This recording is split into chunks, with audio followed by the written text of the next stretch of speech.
औरत कितनी बेवकूफ़ होती है। वह सुबह उठी और प्रार्थना करके रसोई में आ गई। चाय के लिए चूल्हे पर पानी रखा, फिर बच्चों को जगाया ताकि वे स्कूल के लिए तैयार हो सकें। रसोई में जाकर चाय बनाई और अपने सास ससुर को दे दी। फिर उसने अपने बच्चों के लिए नाश्ता बनाना शुरू किया।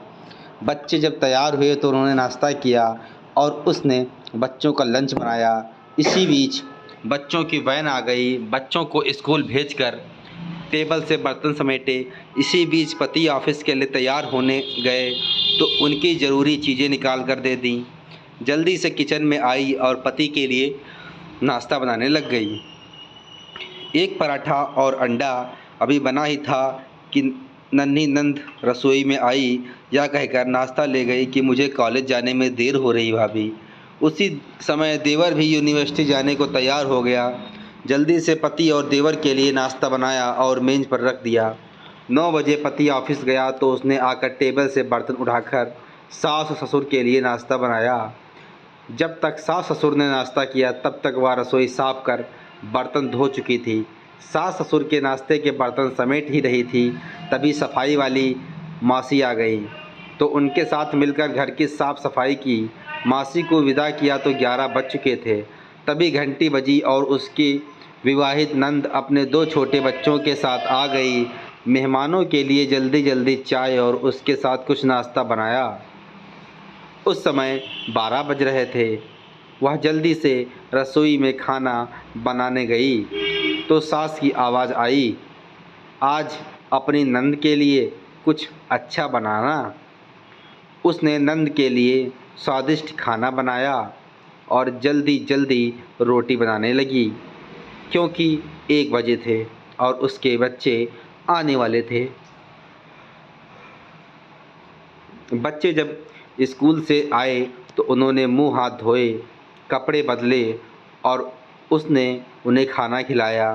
तभी काले से छोटी नंद भी आ गई और देवर भी वापस आ गया। उसने सबके लिए जल्दी जल्दी रोटी बनाई और सबको परोस कर खिलाया।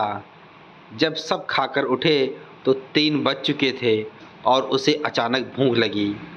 उसने मेज़ पर हॉट पॉट में देखा और एक भी रोटी नहीं बची थी। वह सब बर्तन समेटकर रसोई में जा ही रही थी कि उतने में उसका पति घर में दाखिल हुआ। उसे देखकर पति ने कहा, मुझे बहुत भूख लगी है, जल्दी से खाना निकालो। वह झट से रसोई में गई और अपने पति के लिए रोटियां और कुछ सब्जी बनाने लगी। जब उसने अपने पति के लिए खाना बनाया तब 4 बज चुके थे। उसके पति ने उससे कहा, आओ तुम भी खा लो। उसने आश्चर्य से पति की ओर देखा क्योंकि उसने सुबह से कुछ नहीं खाया था। वह पति के साथ खाना खाने बैठ गई।